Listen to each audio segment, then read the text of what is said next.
Tole, galanni Waaqayyoof haa ta'u. Mee yeroo kana macaafa qulqulluu keessaa iddoo tokko dubbisee sana booddee dubbii Waaqayyoo walii wajjin dhageenya. Macaafa qulqulluu keessaa kutaa tokkon dubbisa. Luqaas boqonnaa 15 lakkoofsa 17. Yommus gurbichi yaada isaa aaneffatee hojjettoonni guyyaa abbaa kootiif hojjetanii buddeenni isaan irraa hafuu nama meeqa? Ani garuu asitti beelaanan badduu ba'a. Ka'ee gara abbaa koo dhaqeetan yaa abbaa koo Waaqayyoon si akkeeraa? Si'achis ilma kee jedhamuun anaaf hin ta'u. Hojjettoota kee keessaa akkasii tokko na godhadhu jedhaan.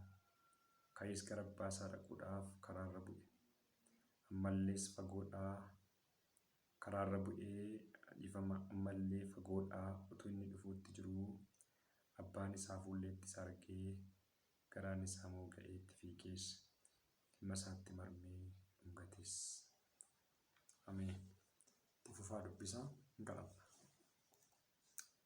Yaa Waaqayyoo abbaa keenyaa gooftaa keenyaa Yesuus Kiristoos galanni ulfinni bara baraan siif haa ta'u. Ati isa guddaadha, ati isa jabaadha, maqaan kee ulfaatu. Yeroo kana immoo si galateeffachaan si kadhadhaa dubbii ani dubbadhu kana namoota sagalee kana dhaga'aniif soora bara baraa kafana bara baraa akka ati gootee isaan badhaaftu nan barbaada. Dubbiin kee kun laphee koof laphee saba kanaa keessatti hojjetu. Dubbii sagalee kee nu keessaa harcaasuu, nu keessaa funaannachuu, nu keessaa dhangalaasuu kan barbaadu akka nu hin hubanne akka nu hin dhageenye kan godhu. Du'aa koo Yesuus Kiristoosiin sa'aatii kanaa kaasee nurraa harkutamu. Maqaa Yesuusiin ameen. Tole, galanni gooftaaf haa ta'u. Mee dubbii Waaqayyoo kutaan amma dubbise Luqaas boqonnaa 15 kanarrattan waa dubbadha. Luqaas boqonnaa 15 kana keessatti gooftaan Yesuus warra qaraxa fuudhanii fi warra akka seeraatti hin jiraanne wajjin utuu inni dubbatu, utuu inni taa'u, utuu inni wajjin deemuu warri Fariisotaatiif warri seera barsiisan arganiitu Yesuus irratti gungummii kaasan. Namichi kunii jedha Yesuusiin warra cubbamootaa wajjin nyaataa, warra cubbamootaa wajjin oolaa, warra cubbamootaa wajjin deemaa jedha. Kanaaf gooftaan Yesuus fakkeenya gurguddaa 3 fudhatee isaanitti hime.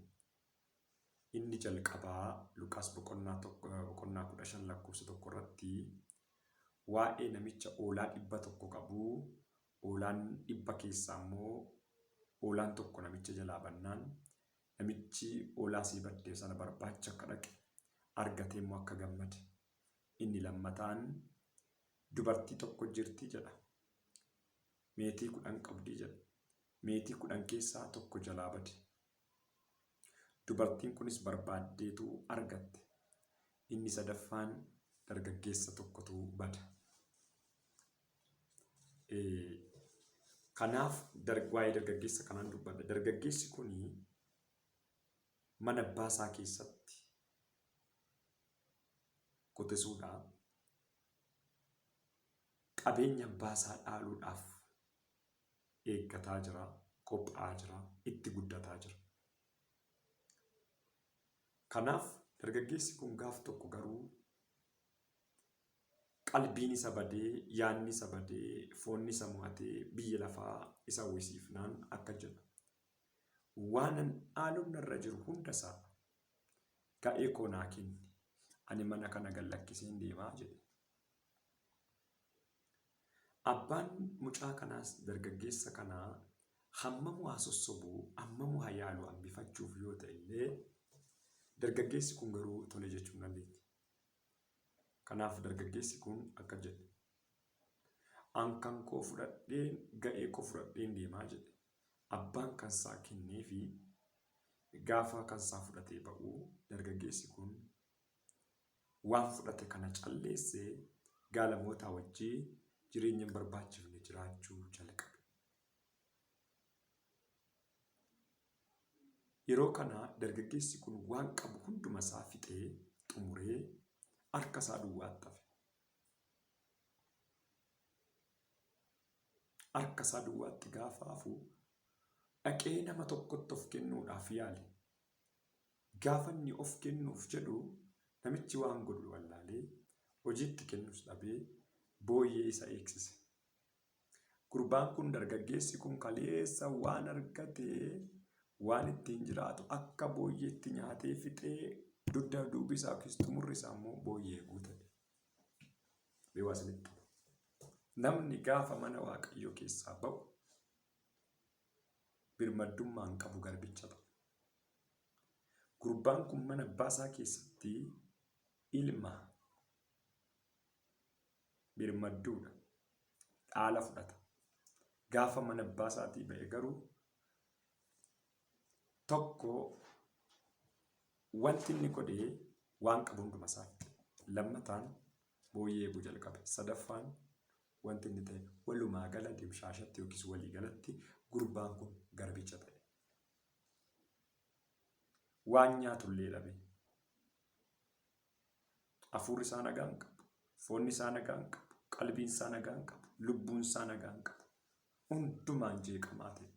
Gaaf tokko taa'ee yaadee garuu dhaqeen gara abbaa kootti deebi'ee yaada garaa koo geeddaradhee abbaa kootiin dhiifama naa godhii nan deebi'aan jedhaa jedhe. Waaqayyo qalbiitti si haa deebisu. Qalbiitti deebi'uun waan guddaadha. Sabni Israa'el qalbii hin qabu. Dinqii Waaqayyoon arga garuu qalbii hin qabu. Galaana Waaqayyo gargar kute galaana diimaa sanaa akkaataatti Waaqayyo Museedhaan gargar kute hin arga garuu qalbii hin qabu. Gaaf tokko Nebukadnezar Waaqayyo irratti waan ka'eef waggaa 7 akka sangaatti jiraate qalbii namummaa keessaa fuudhame. Gaaf tokko garuu qalbiitti deebi'e. Qalbiitti deebi'e. Guchiin qalbii hin qabdu. Guchiin qalbii hin qabdu. Dargaggeessi kunis qalbii hin qabu ture. Gaafa qalbiitti deebi'e garuu gara abbaa isaatti deebi'uudhaaf yaada garaa geeddarachuu jalqabe. Gara abbaa isaatti deebi'uudhaaf qalbii isaa jijjiirrachuu jalqabe. Haleluuyaa. Boleessa kun yaa nama teessee sagalee kana dhaggeeffattu ergaan sii qaba. Tu mana Waaqayyoo keessaa hojjettu, tu iddoo aarsaarraa hojjettu, tu faarfattu, tu lallabdu, kufteetta ta'a booddee deebiteetta ta'a gara Waaqayyootti deebi'u. Waaqayyo si jaallata. Harka isaa bal'isee si eega. Ayyaanni lafaa si kaasu jira ammayyuu. Humni lafaa si kaasu jira ammayyuu. Dhiiga Kiristoos ammayyuu si qulleessuudhaaf ho'aadha. Dhiiga Kiristoos cubbuu kee irraa si qulleessuudhaaf ho'aadha. Akka jedha sagalee Waaqayyoo. Dhiigi ilma isaa Yesuus cubbuu hundumaatti nama qulleessa jira. Cubbuu keetti si qulleessuudhaaf, yakka keetti si qulleessuudhaaf dhiigi Yesuus gahaadha. Kottu obboleessa ko, kottu obboleettii ko gara Waaqayyootti deebi'u. Galanni Waaqayyoof haa ta'u. Gaafa nuyi gara Waaqayyootti deebinu, gaafa nuyi fuula keenya, jireenya keenya guutuun gara Waaqayyootti deebinu, Waaqayyoon harka araara isaa bal'isee nu simata.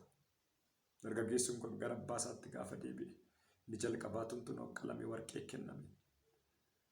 Gaafati gara Waaqayyootti deebitu, dibata caalus sii kennama, humna caalus sii kennama, maaddii caalus sii qophaa'a, ulfina caalus sii argata. Sii dhiisa cubbuu kee, sirraa kaasa yakka kee. Ilmi Waaqayyoo kan du'eef yakka qabaateetu hin taane yakka keetiif. Balleessaa qabaateetu hin taane balleessaa keetiif. Hammayyuu si fayyisuudhaaf harka isaa bal'isee si eegaa jira. Jireenya adda addaa keessa kan jirtan, biyya lafaa keessa, hojii biyya lafaa keessa kan jirtan, hamma teessanii sagalee kana dhaggeeffachaa kan jirtan, kottaa gara Waaqayyootti deebi'a.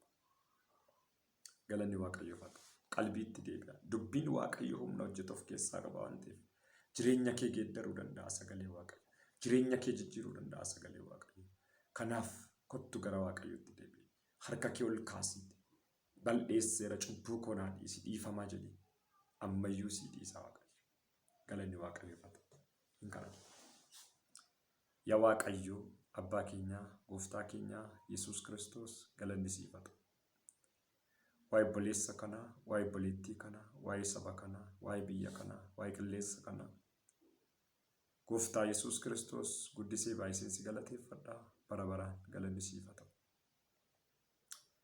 Jaalala kee irraa kan ka'e, araara kee irraa kan ka'e, tola kee irraa kan ka'e iddoo kana geenyeerra Gooftaa Yesuus maqaan kee eebbifamu. Ammas sagalee kee nutti dubbatteetta, ergaa kee nutti dubbatteetta. Buleessa kufee jiru kanaaf, buleettii kuftee jirtu kanaaf, hojii seexanaatiin, dadhabbii adda addaatiin, foonni kan isaan kuffise, seexanni kan isaan kuffise, hiriyaadhaan kan gowwoomfaman, hiriyaan gadee nama lagaarii mancaasa jedhamee caafamee jira. Gooftaa Yesuus Kiristoos buleettii kana sitti kenna, buleessa kana sitti kenna. Fuula araara kee gara isaaniitti adeemu. Lapheen isaanii haa qullaa'u, qalbiin isaanii haa qullaa'u, garaan isaanii haa qullaa'u. Maqaa Gooftaa Yesuus Kiristoosiin wanta isaan qabee jiru, cubbuu isaanii dhee jiru, amala isaanii dhee jiru, haada cubbuu isaanii dhee, funyoo cubbuu isaanii dhee jiru. Humna maqaa Gooftaa Yesuus Kiristoosiin yaa Waaqayyo akka irraa kuttu siin kadhadha. Hammaa kaasee maqaa Gooftaa Yesuus Kiristoosiin nagaan haaraan isaaniif haa ta'u. Hammaa kaasee maqaa Yesuus Kiristoosiin boqonnaan haaraan isaaniif haa ta'u. Maqaa Yesuus Kiristoosiin hiikamsi haaraa isiniif haa ta'u. Jireenyi keessan jeeqamaa kan jiru, jireenyi keessan nagaa dhabaa kan jiru, qalbiin keessan nagaa dhabaa kan jiru, halkan nagaa kan hin qabne, guyyaa nagaa kan hin qabne, araara Waaqayyo isa jiraataa fudhadhaa. Araara Waaqayyo isa jiraataa fudhadhaa. Araara Waaqayyo isa jiraataa argadhaa. Araara Waaqayyo isa jiraataa argadhaa. Sirrattan bokka araaraa waama, sirrattan bokka araaraa waama, sirrattan bokka araaraa waama. Laaraa laabaa jaana laalaa laabaa seendelee beeshii babaa baadiyaa. Balballi araaraa maqaa Yesuusiin siif banamu. Balballi araaraa maqaa Yesuusiin sirratti banamu. Mana kee irratti banamu, jireenya kee irratti banamu. Obboleessa koo mee harka kee ol fuudhii akka jedhu. Buleettii koo mee harka kee ol fuudhii akka jedhu. Har'aa kaasee biyya lafaa hojii isaa ganeera. Gooftaa Yesuusiin fayyisaa jireenya koo, fayyisaa lubbuu koo godhadhee fudhadheera. Gooftaa Yesuus cubbuu koo, yakka koo, daddarba koo hunduma isaa naaf dhiisi. Gara keetti deebi'eera. Gara kootti deebi'i. Maqaa koo galmee jireenya bara baraa irratti naaf caafi. Maqaa Waaqayyoo kan Abbaa, kan Ilma isaa, kan Hafuura Qulqulluu, sabni Waaqayyo tokkoo. Ameen. Tole, Gooftaan isin haa eebbisu. Amma isiniin kadhadhaa, garuu waan tokkoon dubbadha. Waldaa barbaaddan dhaqaa. Maqaan Yesuusii, Mul'uu Wangeelii, Masarata Kiristoos, waldaa sadan tokkummaatti amantu kamuu dhaqaa. Yaada garaa keessanii geeddaradha. Mee harka keessan ol fuudhaa isiniin kadhadhaa. Gooftaa Yesuus Kiristoos obboleettii fayyite kanaaf, obboleessa fayye kanaaf sin galateeffadhaa. Maqaan kee bara baraan haa eebbifamu. Amma sin kadhadha. Wanti yaa Waaqayyo ba'aatti ta'e maqaa Yesuus Kiristoosiin isa dhumaa bara baraaf irraa kan gubate ta'u. Siistemii seexanaa, tooftaa seexanaa, mala seexanaa irraa diigeera. Hammaa kaasee amma bara baraatti irraa kan diigame ta'u. Irraa kan diigame ta'u. Irraa kan diigame ta'u. Irraa kan diigame ta'u. Irraa kan diigame ta'u.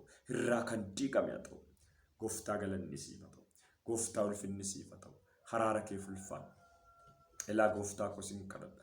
Dhukkuba adda addaa kan baatan, saayinisiin kan rakkatan, asmiin kan rakkatan, sukkaaraan kan rakkatan, hirrina dhiigaan kan rakkatan, HIV'n kan rakkatan, koronaa vaayirasiidhaan qabamanii kan jiran, hospitaala keessa kan jiran, gadameessi isaanii yaa Waaqayyo kan dhukkubsatu, tuubboon fincaan isaanii rakkina kan qabu, gaayilli isaanii nagaa kan hin qabne, miilli isaanii cabee kan jiru, balaa adda addaatiin kan miidhaman, fagoo dhiyoo kan jiran, biyya keessa biyya alaa kan jiran, sagalee kana kan dhaggeeffatan, dhiiga Yesuus Kiristoos hin fayyan.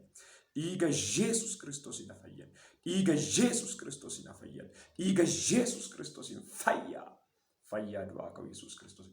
Fayyaa du'aa ka'u Yesuus Kiristoos. Fayyaa du'aa ka'u Yesuus Kiristoos. Fayyaa du'aa ka'u Yesuus Kiristoos. Kalee kee irra kan jiru, garaacha kee irra kan jiru, agartuu kee irra kan jiru, gurra kee irra kan jiru, sammuu kee irra kan jiru. Hafuura dukkanaa si qabee jiru baay'ee maqaa Yesuus Kiristoosiin keessa. Baay'ee maqaa Yesuus Kiristoosiin keessa. Baay'ee maqaa Yesuus Kiristoosiin keessa.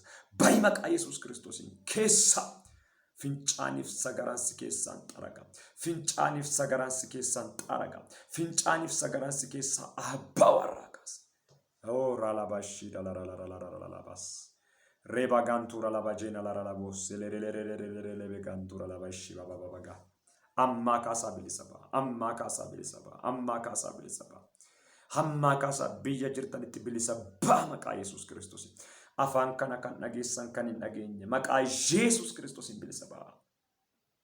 Xaxaa seexanaatiin xaxamtanii kan jirtan hafuura bara dhumaatiin qabamtanii kan jirtan humna dhiiga ulichaan bilisa baarraa kaasaati bilisa baarraa kaasaati laavaatii gaatuura laabashii dalara laabababasee bilisa baarraa kaasaati hafuura bara dhumaatiin qabamtanii kan jirtan hafuura bara dhumaatiin qabamtanii kan jirtan hafuura bara dhumaatiin qabamtanii kan jirtan hirree keessan irratti chaappeeffattanii adda keessan irratti chaappeeffattanii hittiin hidhamtanii kan jirtan guyyaa nama halkan bineensa hafuura isin godhu kana isinirraa nan hiikarraa kaasee maqaa Yesuus Kiristoos sirraa nan hiikarraa kaasee gadameessi kee mucaa baachuu kan dadhabe kaleen kee fe'il kan ta'e maqaa gooftaa Yesuus Kiristoos namicha Naazreetiin fayyaarraa kaasate fayyaarraa kaasate fayyaarraa kaasate fayyaarraa kaasate fayyaarraa kaasate fayyaa humna dhiiga olichaatiin gooftaa Yesuus galanni siif haa ta'u araara kee fulfaadhu jaalala keef si galatu buleessa koo buleettii koo kana waan feeftee fulfaadhu haaleluuyaa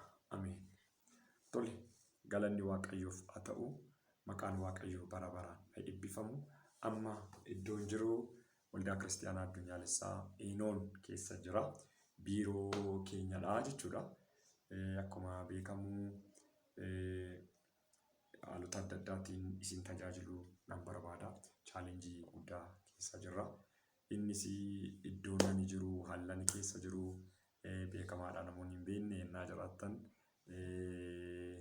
maqaan koo Raajii Ammaa Hayiluun jedhama Wallaggaa Lixaa Haaruurraati yeroo ammaa kana immoo waldaa kiristaanaa ijaaruurra jirra G+2 jechuudha saba keenyaa fi jechuudha Wallaggaa Lixaa irratti ijaaraan jira yoo waaqayyo jedhee nan xumuraa namoonni deeggaruu barbaadan innaa jiraattan karaa keessaallee naa barreessuu dandeessu waaqayyo guddaa godhee sinaa eebbisu namoota keenya mana hidhaa jiran hospitaala adda addaa jiran akkasumallee Saawud Arabiyaa biyya Arabaa keessatti mana hidhaatti dararamaa gidirfamaa kan jiraniif kadhachaa jirra waaqayyo isin keessaa dukkanni kun hin darbaa wanjoon kun hin cabaa waaqayyo seenaa keessan geeddaraa guddaa waaqayyo sinaa eebbisu waan tokkoon isinitti mu barbaada yuutuubii keenya yuutuubii waldaa Inoon jedhu kana sabiskiraayib godhaa sheer godhaa waan tokkoon isinitti maasiin nama gurguddaadha sabni kun saba guddaadha